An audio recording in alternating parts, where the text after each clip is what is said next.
അള്ളാഹുവിൻ്റെ ഏകത്വത്തിനും അപാരമായ ശക്തിക്കും ഉള്ള ഒരു തെളിവ് എടുത്തു കാണിച്ചിരിക്കുകയാണ്. ആകാശങ്ങളും ഭൂമിയും ഒരു കാലത്ത് മഴ വർഷിക്കാതെയും ഉൽപ്പാദനമില്ലാതെയും അടഞ്ഞുകിടക്കുന്നതായിരുന്നു. പിന്നീട് അള്ളാഹു അവയെ പിളർത്തി വെള്ളത്തിൽ നിന്ന് എല്ലാ ജീവജാലങ്ങളെയും സൃഷ്ടിച്ചു. അള്ളാഹുവിൻ്റെ അപാരമായ കഴിവിനെ വിളിച്ചറിയിക്കുന്നതാണിത്.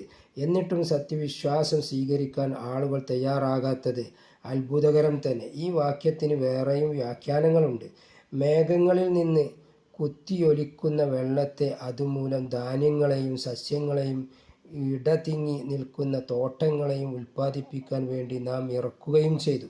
അള്ളാഹുവിൻ്റെ അനന്തമായ കഴിവും നിസ്സീമമായ അനുഗ്രഹങ്ങളും വിളംബരം ചെയ്യുന്ന ചില ദൃഷ്ടാന്തങ്ങൾ എടുത്തു കാണിച്ചിരിക്കുകയാണിവിടെ. ശിശുവിന് തൊട്ടിലെന്ന പോലെ ഭൂമിയെ അവൻ നമുക്കൊരു വിരിപ്പാക്കി. ഭൂമിയുടെ സന്തുലിതാവസ്ഥ നിലനിർത്തുന്നതിനു വേണ്ടി അവൻ പർവ്വതങ്ങളെ സൃഷ്ടിച്ചു. മനുഷ്യരെ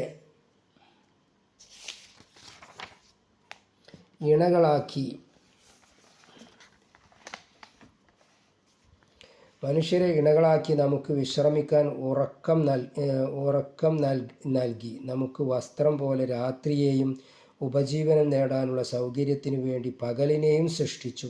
ശക്തമായ 7 ആകാശങ്ങളെയും സൃഷ്ടിച്ചു. പ്രകാശത്തിൻ്റെ ഉറവിടമായ സൂര്യനെയും കാർമേഘങ്ങളിൽ നിന്ന് മഴ വർഷിപ്പിച്ചു. അതുമൂലം സസ്യങ്ങളെയും ധാന്യങ്ങളെയും തോട്ടങ്ങളെയും ഉൽപ്പാദിപ്പിച്ചു. ഇത്ര വലിയ അനുഗ്രഹങ്ങൾ ചെയ്യാൻ കഴിഞ്ഞ അള്ളാഹുവിന് നമ്മെ പുനരുജ്ജീവിപ്പിക്കുക എന്നത് തീരെ പ്രയാസമുള്ള കാര്യമല്ല.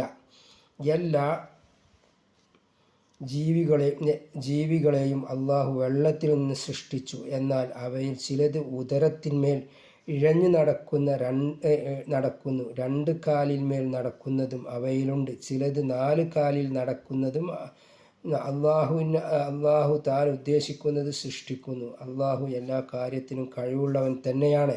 വിശുദ്ധ ഖുർആൻ 24:45. രാപ്പകലുകളെ മാറ്റിമറിക്കുന്നതും അവയിൽ ഏറ്റക്കുറവുകൾ വരുത്തുന്നതും അള്ളാഹുവാണ്. പ്രപഞ്ചം മുഴുവനും അള്ളാഹുവിൻ്റെ നിയന്ത്രണത്തിലാണെന്നതിനുള്ള വ്യക്തമായ ദൃഷ്ടാന്തമാണിത്.